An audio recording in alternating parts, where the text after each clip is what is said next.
estamos quase terminando a série de exposição do Evangelho de Lucas. Faltam aí os capítulos 22, 23 e 24. A gente começa já a se despedir dos evangelhos.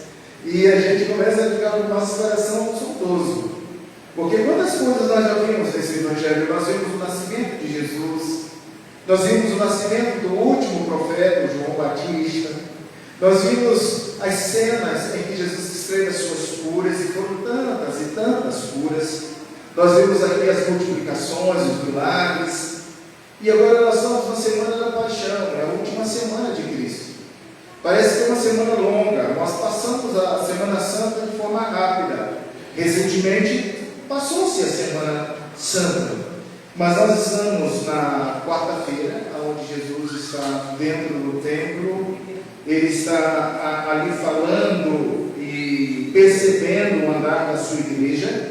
Jesus observa a vida de uma viúva pobre na área feminina, no rol das mulheres, onde as mulheres adoravam a Deus.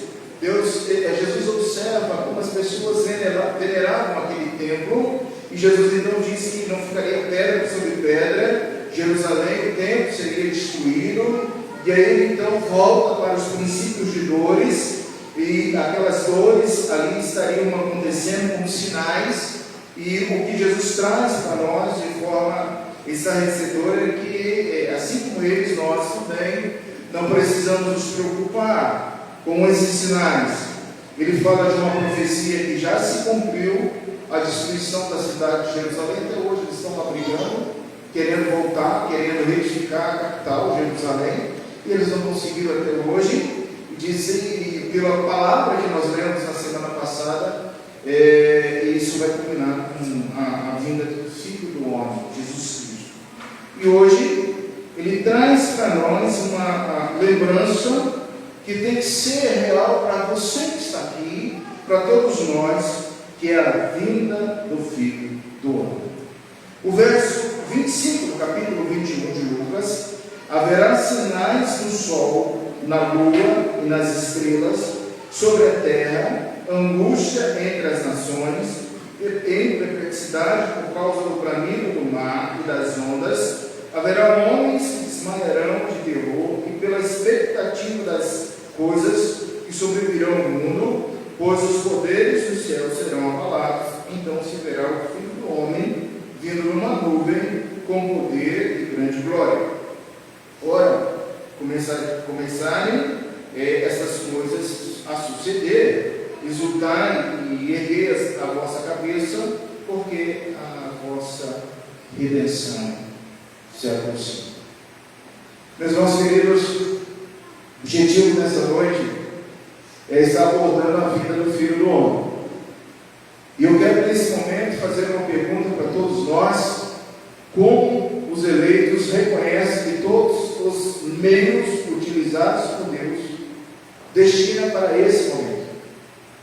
Tudo que acontece na nossa vida, eu gostaria que você pensasse, tudo que já aconteceu na sua vida, desde o seu nascimento até hoje, até nessa hora, tudo que está acontecendo com você, tudo o que acontecerá conosco, culmina para esse momento.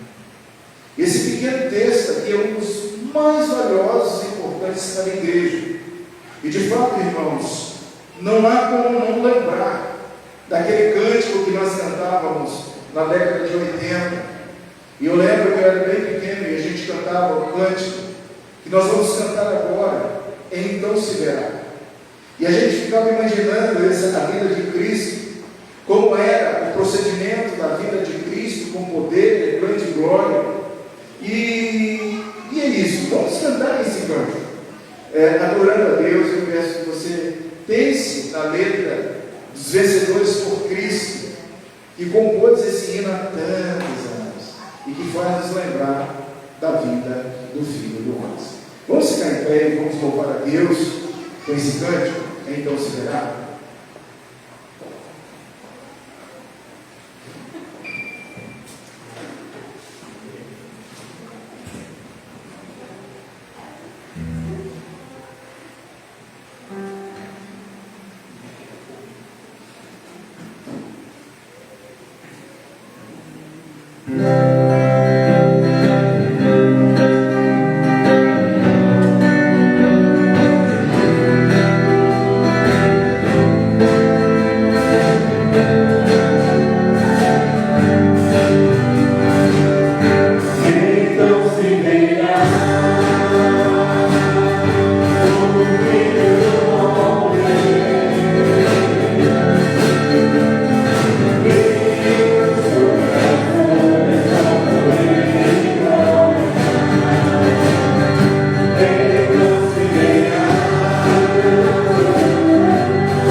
Meus irmãos queridos, o contexto anterior foi Jerusalém está sitiada. Naquele domingo eu perguntei por que a salvação é única, é monergista. Ela ocorre de uma vez só, ela ocorre pela ação de Cristo Por que a salvação da criatura não está condicionada a causas ou fatores? O eleito, ele é eleito pela vontade de Deus. O eleito, ele é escolhido pela soberania de Deus, não importando condições ou causa. O monergismo, como regeneração monergística, é uma das bênçãos, uma das maiores bênçãos da obra redentora de Cristo Jesus. Para aqueles que Deus assim o adquiriu, esses vêm aos pés do Senhor de forma incondicional. Meus irmãos, eu tenho certeza que na cidade de Santa Maria, muitos são os eleitos do Senhor. Que nessa cidade, muitos são os escolhidos, e que esses virão ao Senhor. E o Espírito Santo vivificará cada alma. E o Espírito Santo misericordiosamente capacitará os eleitos para inclinar-se para Deus, porque esse é o objetivo. Nós vivemos, nós movemos para adorar esse Deus Criador. Há um vazio na alma humana que só é preenchido com a presença do Espírito Santo. Portanto, queridos, eu sei que agora, se a gente fosse sair dessa rua, ou se a gente fosse sair dessa cidade, nós veríamos o quanto de filhos e filhas de Deus estão sem essa noção, sem esse conhecimento de que nós temos, que a salvação é um ato único, incondicional, unilateral de Deus. Esse foi o assunto. Domingo passado, quando nós abordamos Jerusalém sitiada. Meu resumo nessa noite, meus irmãos, é que Deus destinou os eleitos para a glória e pré-ordenou para todos os meios. Então Deus nos chamou para a sua glória. A finalidade máxima nossa é glorificar a Deus. E eu posso imaginar nesse grande dia em que Jesus voltar. Você pode imaginar, se nós não tivermos mais vivos, se não acontecer um arrebatamento da igreja com você vivo, porque a probabilidade de estarmos falecidos é muito grande, mas pode acontecer, ninguém sabe a hora e o dia que Jesus virá. Então, de repente nós nem vamos passar pela morte física, nós seremos arrebatados. O Senhor Jesus virá e nós iremos ao encontro dele. Agora, se você ressuscitar primeiro, porque diz que os santos ressuscitarão primeiro, naquele momento, você vai receber algo primeiro, de todas as línguas, povos e raças. Muitos estarão adorando, muitos estarão louvando, muitos estarão bendizendo ao nome do Senhor. Ele voltou, meu mestre chegou. E esse texto aqui que ele coloca aqui é muito lindo para todos nós. E eu quero dizer para você que Deus destinou a sua vida para a glória dele. Deus não destinou a sua vida para que você pudesse lastimar, lamuriar, lamentar o processo que você está vivendo agora. Deus não destinou a sua vida para que você pudesse viver preso a um complexo, seja ele de inferioridade ou um complexo de superioridade. Deus não destinou a sua vida para que você pudesse ser aquela personagem antiga do desenho que falava assim: ó vida, ó azar. Não. Deus não destinou para que você achasse que tudo era ruim na sua vida. Pelo contrário, Deus destinou a você e a mim, os eleitos do Senhor, para dizer: Ebenezer, até aqui o Senhor tem me ajudado. Vamos, gratidão no coração. Obrigado, meu Deus, por tudo que o Senhor tem me dado, por tudo que o Senhor tem me concedido, porque os eleitos são para a glória de Deus. Irmãos, escute bem, olhe para mim agora. Nenhum dos eleitos de Deus perecerá. Parece algo redundante, mas é mesmo. E eu quero chamar a sua atenção para essa afirmação de forma redondinho. Como nós não sabemos quem são os eleitos de Deus? Como nós não temos esse atributo incomunicado da onisciência? Você tem que ter no seu coração o desejo de que seu marido, sua casa, em primeiro lugar sua casa, sua família, crer no Senhor Jesus, será salvo tu e a tua casa. Você tem que ter no seu coração essa chama ardente, e no próximo domingo insistir para que essa pessoa venha ouvir a palavra de Deus. Seja essa pessoa uma pessoa que já te disse 200 vezes: não quero, não vou ser Bíblia, não vou ser crente, não quero, não aceito. Você continue crendo no seu coração, porque se essa pessoa for eleita do Senhor, ele será salvo. Deus lhe ordenou todas as coisas para que essa pessoa seja salva. Deus te colocou nesse meio para você ser um conduíte, um canal de condução da glória de Deus, a manifestar a glória do Senhor na sua casa, no seu trabalho, com os seus amigos, com os seus inimigos, com a sua equipe de esporte, aonde você está. Seja você uma pessoa que manifeste a glória de Deus. Irmãos, esse é o nosso assunto de hoje. E quando a gente observa os versos 25 e 26, em conexão com a segunda vinda de Cristo, que está no verso 27, contexto posterior, haverá alguns sinais nos corpos celestes. E hoje pela manhã nós estamos junto com Thalita, como está hoje aqui conhecendo. Hoje é aniversário da Thalita, minha filha, e estamos na igreja semeada, igreja presbiteriana semeada,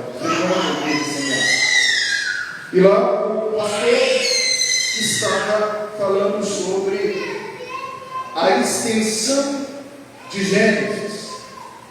Eles estão vendo o panorama bíblico, eles estão vendo o Pentateuco. Ele me fez lembrar muito da nossa turma. E ele falava algo que fez as pessoas pensando. Quando a gente lê que Deus foi criando os céus, a terra, as estrelas, os firmamentos, a lua, o sol, sinais que Jesus mostra, ele volta a falar desses sinais de Gênesis. Ele nos fez lembrar que a terra está milhões e milhões de anos-luz da terra. Que Deus é esse? Que parece que colocou o sol logo ali, que parece que a lua que hoje está linda, a lua cheia, eu vim glorificando a Deus, olhando a lua e dizendo: nossa, Deus é perfeito, olha que lua linda, que noite linda. Parece que a lua está tão pertinho da terra, mas a lua está distante. Depois você pesquisa aí no Google, distância da terra, a lua, ao sol, e você vai ver que somente um Deus podia criar todas essas coisas. Quando eu olho para esse texto, haverá sinais no sol, na lua e nas estrelas, sobre a terra, angústia entre as nações e perplexidade por causa do bramido do mar e das ondas. Isso nos faz lembrar do tsunami. Quem é que não se assustou quando aquelas ondas começaram a vir e arrastar pessoas que estavam na orla do mar? O mar tomou, invadiu ali e arrastou várias pessoas. Quando eu vejo que o sol se escurecerá, a lua não dará sua claridade, ao afirmar que o sol e a lua se escurecerão, não darão mais claridade, as estrelas sairão dos céus, Lucas também menciona para mim que o furor do mar, e indica que isso tudo é resultado do abalo de poderes nos céus. E pasme, ou o mundo, as pessoas, os habitantes dessa terra desmaiarão de medo e apreensão. Mas você sabe por que Jesus voltou ao sol, à lua, ao mar? Porque, irmãos, uma das maneiras da gente conhecer Deus é pela revelação natural. A natureza que Deus criou revela esse Deus poderoso que está acima de todos nós. A revelação natural diz que os céus proclamam a glória de Deus e o firmamento anuncia as obras das suas mãos. Um dia faz declaração outro dia, uma noite, Salmo 19, revela o conhecimento a outra noite. Não há palavras e Deus se faz presente. Deus está presente entre os pecadores até o último momento de vida. Deus se revela, Deus se mostra pela natureza. Pode ser a pessoa mais incrédula que você conhece, que afirma ser um ateu, Mateia. Essa pessoa ela não pode jamais desconsiderar quem criou a natureza. Foi Deus. Que pelo menos com respeito ao sol, à lua, às estrelas, o quadro dito por Jesus aqui retorna à profecia veterotestamentária, o quadro total aqui, muito vivido. De repente o sol deixa de brilhar, a lua esconde a sua luminosidade, e agora então que comunica para nós, meros mortais. O resultado de tudo isso é o povo com medo. Mas e o povo de Deus que estará nesse momento? Se isso acontecer conosco, irmãos, graças a Deus a gente sabe que isso são sintomas, sinais da vinda de Cristo. Enquanto esse panorama profético não se converte em história, porque nós vivemos a história real, provavelmente não sabemos quando essa descrição literal há de acontecer, mas 2 Pedro 3,10, ou que pelo menos parte deve ser tomada literal. Vamos dar uma olhadinha lá em 2 Pedro 3, verso 10, e uma olhadinha. Veja lá o que diz 3,10. Virá entretanto como ladrão, você pode verificar, o dia do Senhor, no qual os céus passarão como esplendorosos estrondos, os elementos se desfarão abrasados, também a terra e as obras que nela existem serão atingidas. Eu gosto muito de ler a história dos dinossauros, a era dos dinossauros. Você já imaginou viver entre esses animais enormes? E a história dos dinossauros diz que eles existiram, e que foi um meteorito que ocasionou a morte desses seres. Irmãos, nós precisamos entender que esses sinais, novo céu e nova terra, eles acontecerão e serão reais, assim como está escrito em Apocalipse, capítulo 21, livro das Revelações, 21, verso 1, diz assim para nós, vi novo céu e nova terra, pois o primeiro céu e a primeira terra passaram, e o mar já não existe. Isso foi a visão. João na ilha de Patmos, ele teve essa visão. Essa terra deixará de existir. Algo novo acontecerá. E o verso 27 do nosso texto diz: então se verá o Filho do Homem vindo numa nuvem com poder e grande glória. Eles significariam toda a humanidade. Conforme Apocalipse 1,7, Mateus 24,30, afirma: então surgirão dos céus o sinal do Filho do Homem. Creia no fundo do seu coração, Jesus voltará. Os evangelhos comunicam o retorno do Senhor de forma clara. A palavra sinal, simplesmente representativa aqui, como Jesus mesmo declarando: eu voltarei. Olha, ele nem tinha sido morto ainda. Ele está falando da sua volta. A solução provável para esta manifestação do Filho do Homem sobre as nuvens de glória e pelo próprio sinal daquele grande dia, do prisma, da ótica né, dos moradores da terra, radiantes e alegres, felizes pela manifestação da igreja de Jesus, a igreja se levantará. Eu não sei, meus irmãos, onde você estará, mas eu quero estar de joelhos nesse dia, observando a vinda, a volta de Cristo Jesus, o personagem. Ele vai me chamar, Ele vai te buscar, Ele vem te buscar. Aliás, Ele reunirá todos os eleitos. Eu comecei esse texto falando que nenhum dos eleitos de Deus se perderão. Então creia nisso. Seu avô, sua mãe, seu pai, seus antepassados que dormiram no Senhor, os seus filhos, seus netos, reúne a sua família e diz: olha, eu creio que Cristo veio para vocês. Creia no fundo do seu coração. Não atribua conhecimento meritório no fato da onisciência, só ser de Deus, é dele. É monergista essa questão da salvação. Agora, para vocês, estão nessa da salvação. Então acredite. Essa manifestação do Filho do Homem e majestade será um sinal e ainda um aspecto glorioso de sua manifestação. Eu quero que você veja nesse texto aí, verso 27, a designação que o próprio Jesus dá a respeito dele. Quem era Jesus? E certa vez perguntaram, o próprio Jesus perguntou: olha, quem disse que eu sou? Alguém falará: tu és Elias, um profeta, um mestre.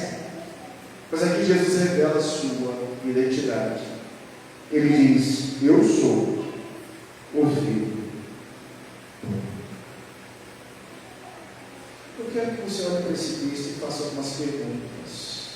Interaja com esse texto. Por que Jesus se denominou Filho do Homem? Ele poderia ter colocado tantos outros títulos e nomes a respeito dele mesmo, né? Ele falando dele. Não, eu sou o Filho do Homem. Lucas capítulo 5, verso 24. Vamos recordar? Já passamos, isso aí foi lá há 2 anos, quase 2 anos atrás. Lucas 5, verso 24. Mas para que saibais que o Filho do Homem, quem é o Filho do Homem? Ele mesmo respondendo, a Bíblia ela deve ser interpretada com a sua própria fonte interna, a Bíblia falando dela mesma. Então a Bíblia diz: quem é o Filho do Homem? É aquele que tem sobre a terra autoridade para perdoar pecados, tem autoridade para curar paralítico, é aquele que tem toda a autoridade. Meu querido irmão, minha irmã querida, Jesus, o Filho do Homem, tem toda a autoridade. Ele é capaz de restaurar qualquer coisa que você esteja pensando na restauração. O Filho do Homem tem todo o poder e autoridade. Esse poder é evidente à luz que ocorre em sua vida. Verso 25, 26, já foi lido. Acrescente Apocalipse 14 a 16. Vamos dar um pulinho lá em Apocalipse, olhando a Bíblia. 14. Diz assim: olhai, e eis uma nuvem branca, sentado a nuvem, um semelhante a filho de homem, tendo na cabeça uma coroa de ouro, e na mão uma foice afiada. Outro anjo saiu do santuário, gritando em grande voz, para que aqueles que achavam sentados sobre a nuvem: toma a tua foice e ceifa, pois chegou a hora de ceifar, vindo que a seara da terra já amadureceu. Aquele que estava sentado sobre as nuvens passou a sua foice sobre a terra, e a terra foi ceifada. Amados, aqui nós temos uma figura de linguagem falando desse julgamento e da vinda de Cristo. Semelhante ao Filho do Homem que virá com todo o poder, com toda a autoridade, agora não com uma coroa de espinho, mas com uma coroa de ouro. Ele é o Rei dos Reis, Senhor dos Senhores, toda a autoridade foi dada a Ele, e Ele está regressando, Ele está respondendo. E essa palavra que a gente lê aqui a respeito da vinda de Cristo precisa estar viva em nosso coração, porque isso pode acontecer agora, pode acontecer na minha geração, na tua geração, mas como não pode ser nas gerações que virão, mas você precisa ter certeza desse grande dia e a grande glória, pois a sua vida, todos os seus atributos, poder, sabedoria, santidade, amor, tudo isso resplandecerá. Amém? Então se verá o Filho do Homem, aquele que tem todo o poder e toda a autoridade. O verso 28. Ora, começarem essas coisas a suceder, exultai e erguer a vossa cabeça, porque a vossa redenção se aproxima. O coração desse texto está nesse versículo. Sempre eu destaco o versículo principal que move tudo. Então, se eu tenho certeza da vinda de Cristo, eu preciso ter alegria no meu coração. Eu preciso erguer minha cabeça. Queridos, não olhe para baixo, mas olhe para cima. O Senhor te ama, Ele sabe de todas as coisas da sua vida, Ele te escolheu antes da fundação do mundo. Você deve erguer a vossa cabeça, não olhar para baixo, mas olhar para a vida de Cristo. Cristo está voltando. Essas coisas aqui mencionadas, isso é aquelas mencionadas no versículo 25 e 26, são as mesmas coisas que encherão os corações e mentes do restante da humanidade com alerta. Cristo volta, Cristo está chegando, os seus eleitos, porém, os quais então estarão vivendo na terra, passarão por essas coisas.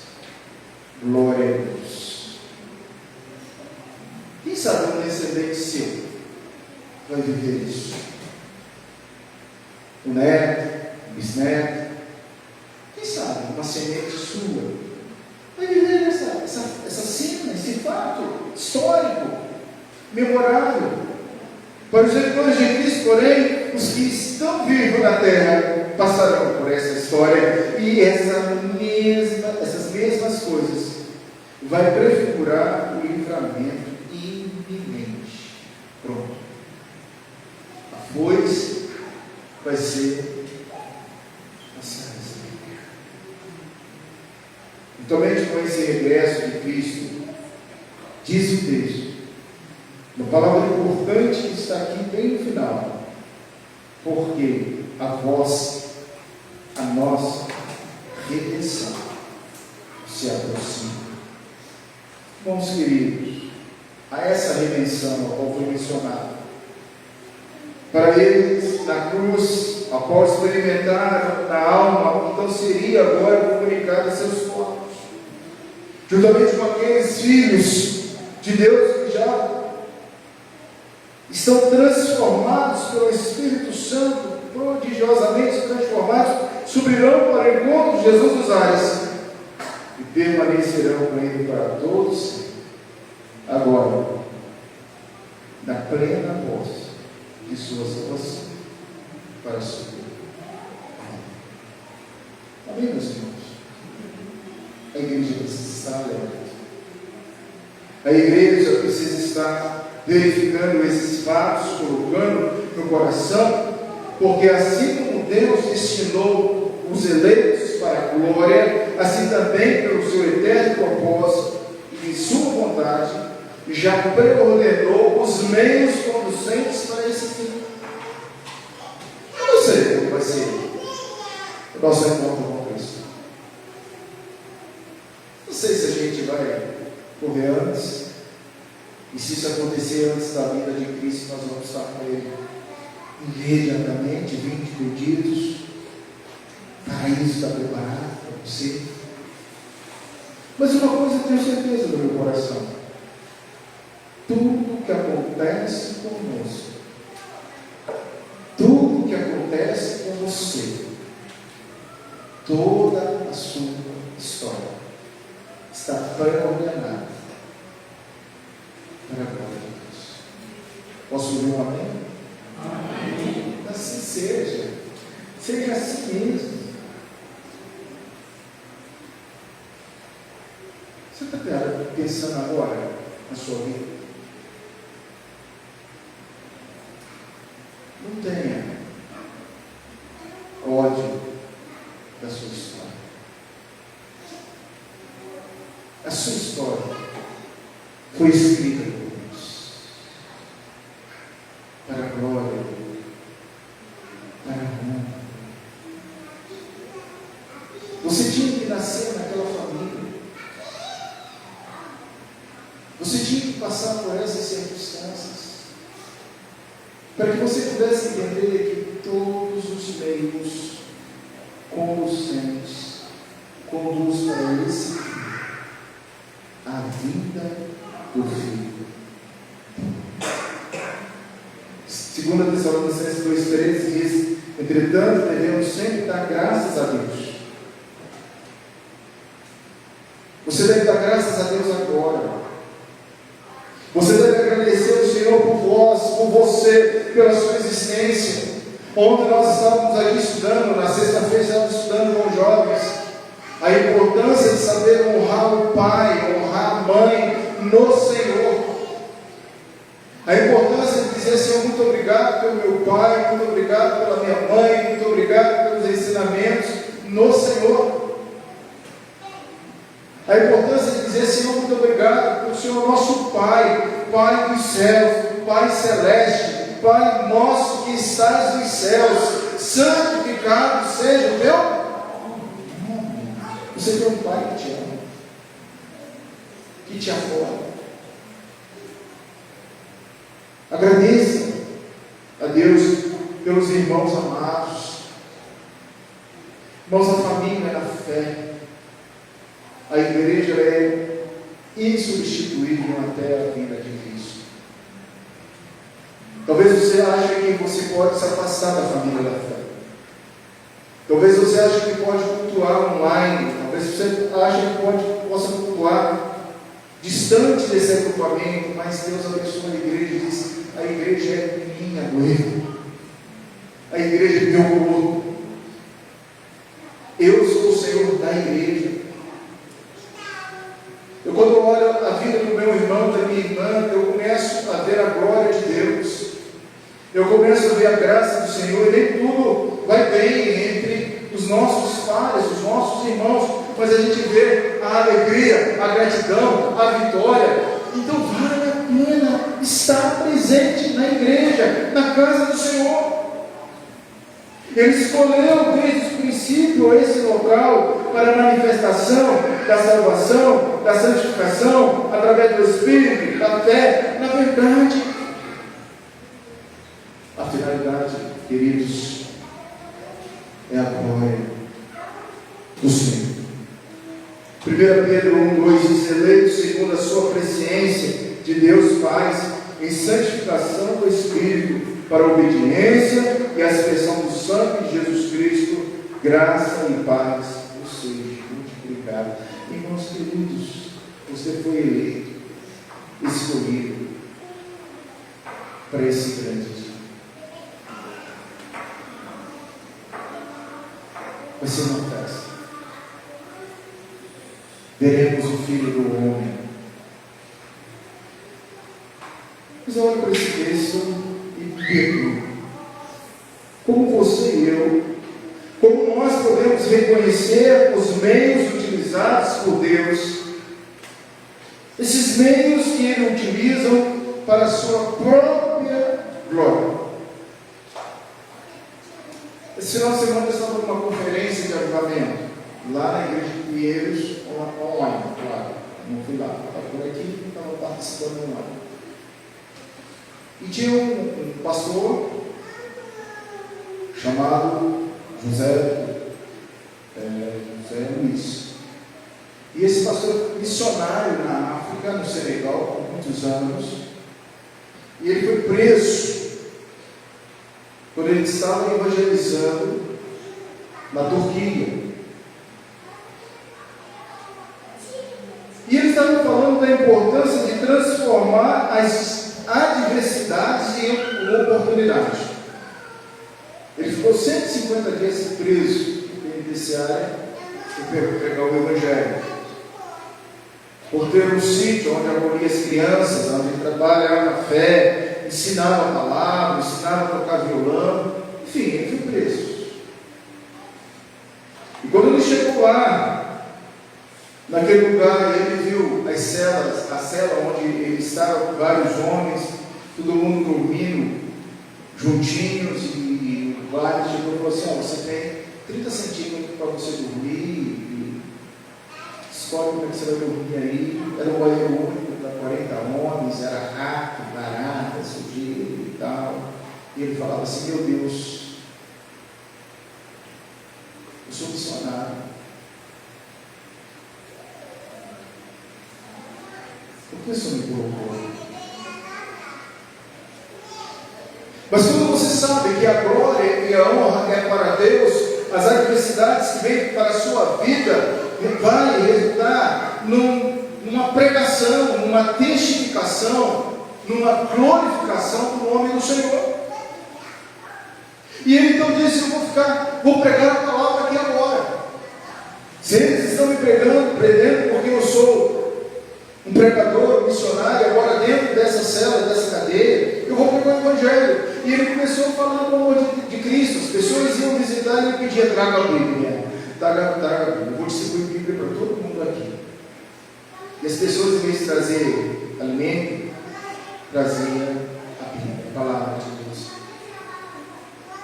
E ele contou a história de um francês que trabalhava como moda naquela cidade. E esse francês foi pego, acusado injustamente de abusar de duas meninas. Pegaram esse francês, condenaram esse francês, colocaram na cela. E essa era a história do francês. Ele começou a falar. Ele distribuía a alimentação dele com os demais. E ele percebeu que ninguém se aproximava daquele francês. E ele então diz: você crê em Jesus? E o francês disse: sou ateu. Não creio em Jesus. Ele observou aquela circunstância e disse assim: então, eu tenho um livro para você. Você não quer ler esse livro por história? A gente fica aqui, não tem nada para fazer. Leia a Bíblia, ou ocupar seu tempo. Toma, um presente para você. Aí ele disse: realmente, vou ler por história, vou ler por conhecimento. E ele disse assim: comece a ler João. E ele foi lendo a Bíblia. E você sabe que a Bíblia fala por si só. A gente não precisa intermediar o que está escrito aqui. A Bíblia é autoridade, é a palavra revelada de Deus. Se a gente conhece Deus pela natureza, a gente conhece Deus pela Bíblia. E ele disse: leia esse livro. E ele começou a ler. Ele não entendeu que aquele homem de repente começou a dizer: não, tem que ter um Deus superior que cria todas as coisas. E ele voltou para o pastor e disse assim: olha, quem é esse Deus que está escrito aqui? Quem é esse Jesus? O coração dele começou a ser trabalhado pelo Espírito Santo. Ele virou para o pastor, já disse assim: se esse Deus existe. Mas ele falou assim: você crê que você acredita que eu abusei dessas crianças?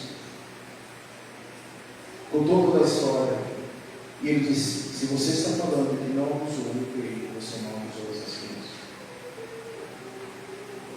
Eu creio. Aí então ele disse para o pastor assim: se Deus existe,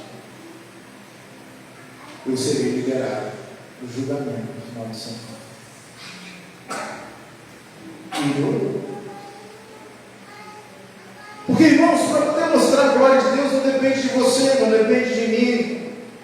A glória de Deus é vista nos céus, nos astros, na natureza, em tudo que Ele criou. A glória de Deus é perceptível.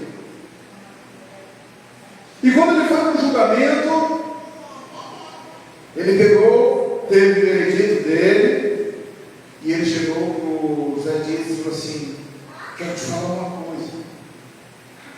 Ele ficou tenso, o pastor ficou tenso. Ele falou assim: agora eu sei porque eu vim para cá. Porque eu tinha que entender que Deus existe. E ele foi liberado.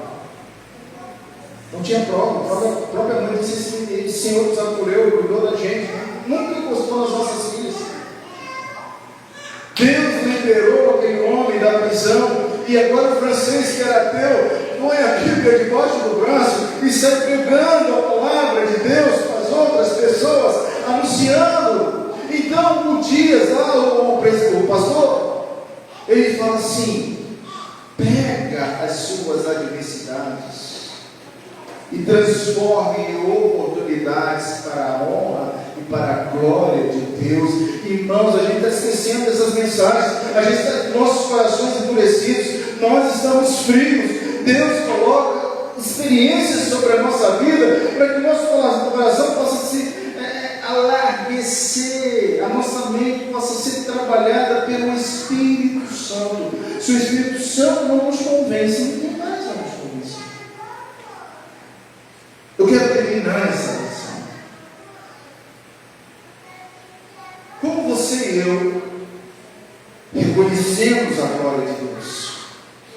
Indubitavelmente todos os eleitos precisam reconhecer os meios que Deus utiliza para promover a sua própria glória nas suas vidas, como Deus tem usado você. Está tudo bem? Glória a Deus. Está tudo bom? Glória a Deus. Deus está conduzindo a nossa vida para um fim. Seja como for, será para a sua glória. Deus usa a sua vida para a sua própria glória. Para a glória de Deus, não é para a nossa glória. É glória de Deus. A minha glória é efêmera. A minha glória é momentânea. A minha glória é passageira. Irmãos, eu li um autor que falava sobre os campeonatos de basquete, coisa norte-americana. Você sabe que o norte-americano ele tem que ser bom em algum esporte. E o camarada era bom no basquete, ele pegou vários troféus. E ele ia colocando na galeria da escola. Passaram-se 20 anos. E ele voltou naquela galeria. E ele conversava com as crianças, conversava com os funcionários. Você conheceu essa pessoa? Era ele que ganhou esse troféu, essa medalha.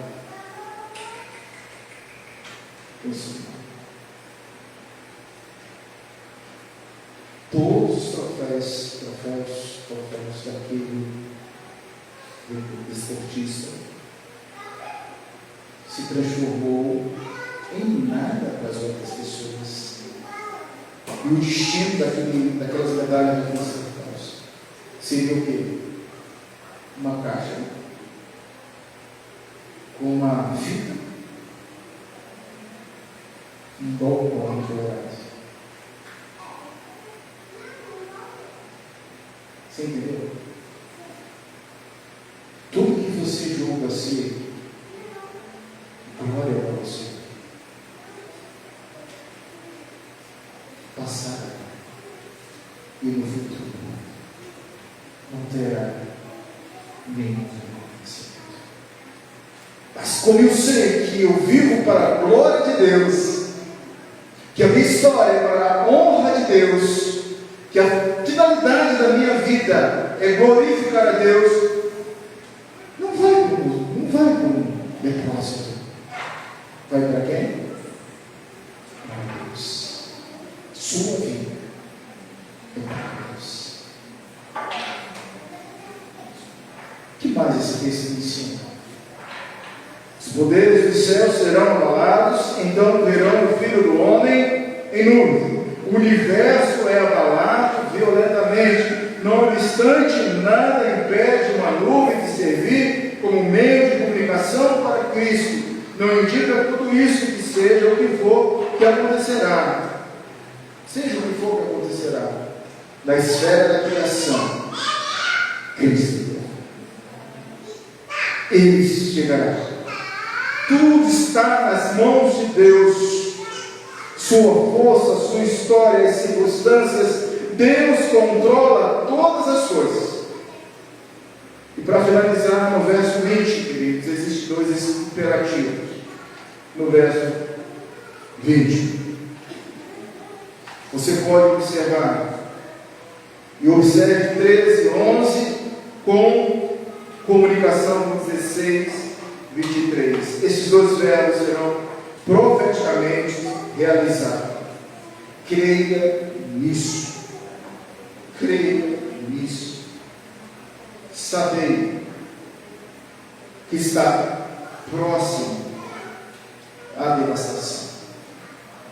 Então você pode perceber que Cristo voltará e que Ele levará a sua igreja. Amém? Eu fico pensando porque Cristo colocou esse texto aqui.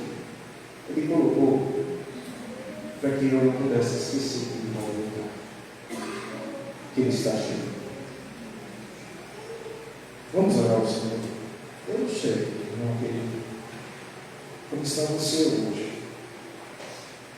Mas uma coisa eu sei, que o Senhor da história, Ele te conduzirá para a própria glória dele. Pai Santo, obrigado por essa palavra. Obrigado, Senhor, por lembrar que Cristo está voltando e que o seu regresso está muito próximo. Abençoa a tua igreja, Senhor. A vida, a tua obra, Senhor. Seja com os teus, aonde que eles estiverem.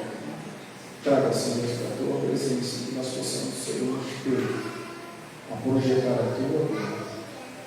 Em nome de Jesus. Amém.